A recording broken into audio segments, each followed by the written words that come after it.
मैंने कुछ दिन पहले एक वीडियो अपलोड करा हुआ था जहां एक 10 साल की बच्ची के कब्र के अंदर से उसका लाश गायब होता है। अब तो कब्र के अंदर से भी लाश सुरक्षित नहीं है।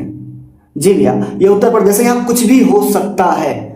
यह घटना है उत्तर प्रदेश के कुशीनगर जिले के पटेरवा थाना क्षेत्र के अंतर्गत का, जहां एक 10 साल की बच्ची होती है, उसका किसी कारणवश बीमारी के कारण मृत्यु हो जाती है और फिर 19 जुलाई के दिन उस लड़की के मुस्लिम रीति रिवाज के अनुसार कब्रिस्तान ले जाकर अंतिम संस्कार किया जाता है। फिर 2 दिन बाद 21 जुलाई को उसके परिजनों को पता चलता है कि लड़की के कब्र के अंदर से लड़की का शव गायब है। उसके परिवार जन पहुंचते हैं और गांव के लोग भी पहुंचते हैं और फिर ये नजारा देख के दंग हो जाते हैं कि कब्र तो है लेकिन कब्र के अंदर लाश नहीं है। फिर कुशीनगर पुलिस प्रशासन को फोन होती है, पुलिस प्रशासन आती है और फिर तकरीबन 2-3 घंटे ढूंढने के बाद 100 मीटर की दूरी पर उस लड़की का नग्न अवस्था में लाश मिलती है और कुशीनगर पुलिस प्रशासन उस लाश को पोस्टमार्टम के लिए लेके जाती है और फिर इस घटना पे जांच पड़ताल चालू होने लगता है। कितनी चौंकाने वाली बात है ना कि कब्र के अंदर से लाश को भी नहीं छोड़ा जा रहा है।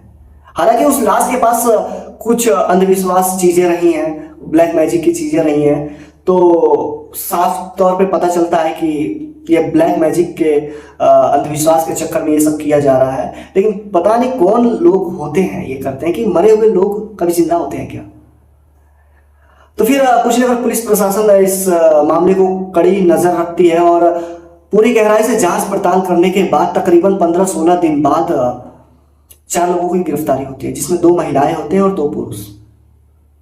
अब आप सोच के हैरान हो जाएंगे कि महिलाओं में एक महिला उस लड़की की खुद की मां होती है और दूसरी महिला उस लड़की की मौसी होते हैं, खाला, और 2 अन्य पुरुष होते हैं। ये सुनने के बाद गांव के लोगों के तो पसीने छूट जाते हैं और पुलिस एकदम शॉक्ड हो जाती है। पूछताछ के दौरान पता चलता है कि लड़की की मां अपनी मरी हुई बेटी को जिंदा करने की कोशिश कर रही होती है, वो भी ब्लैक मैजिक के थ्रू, अंधविश्वास के थ्रू। पर ऐसा कहां होता है?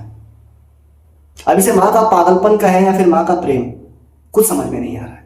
बाकी इस घटने पे कार्रवाई की जाएगी, जितने भी आरोपी हैं उनको गिरफ्तार कर लिया गया है और हमारे पुलिस प्रशासन के लिए एक लाइक तो बनता है, जो कि आजकल जितना भी हमारे जिले में घटनाएं हो रही है उस पर सख्त से सख्त कार्रवाई कर रही है।